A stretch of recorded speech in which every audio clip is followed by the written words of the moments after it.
24 ঘন্টায় 20 মিলিয়ন মানুষ সাবস্ক্রাইব করেছে রোনালদোর ইউটিউব চ্যানেল। মাত্র 5 মিনিটে সিলভার বাটন, 1.5 ঘন্টায় গোল্ডেন বাটন আর 12 ঘন্টায় ডায়মন্ড বাটন পেয়েছিলেন রোনালদো।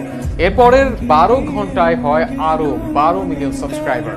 মাত্র 24 ঘন্টায় 2 কোটি সাবস্ক্রাইব পাওয়া রোনালদো হয়তো এই নিউজ পাবলিশের সময় আরো কয়েক মিলিয়ন সাবস্ক্রাইবার পেয়ে গেছেন।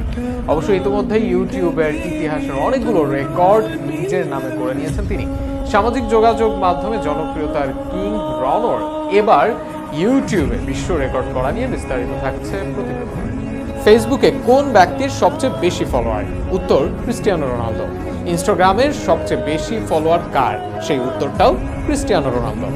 এমনকি টুইটারের শীর্ষ 3 জনের মধ্যেও একজন এই পর্তুগিজ CR7। তবে ইউটিউবে ছিল না রোনালদোর কোনো অ্যাকাউন্ট। তবে সেখানেই রনো অ্যাকাউন্ট খুলেছেন গতকাল রাত 8টার দিকে, আর সেখানেই বাজিমাত তার। অবশ্য পর্তুগিজ এই তারকার জনপ্রিয়তা ঠিক কতটা কাগজে কলমে হিসেব করা বেশ কঠিন।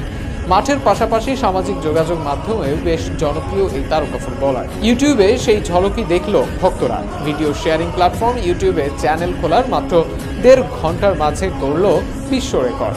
গতকাল বুধবার নিজের ভেরিফাইড ফেসবুক ও ইনস্টাগ্রামে ইউটিউবে চ্যানেল খোলার বিষয়টি ভক্তদের জানান CR7। এই খবর পাওয়া মাত্র রীতিমতো তার চ্যানেলটিতে সাবস্ক্রাইব করার হিড়িক পড়ে। প্রথম 5 মিনিটে 1 লাখ সাবস্ক্রাইবার পূর্ণ করে সিলভার প্লে বাটন ও 1.5 ঘন্টায় 10 লক্ষ পূরণ করে গোল্ডেন প্লে বাটন অর্জন করেন তিনি। এত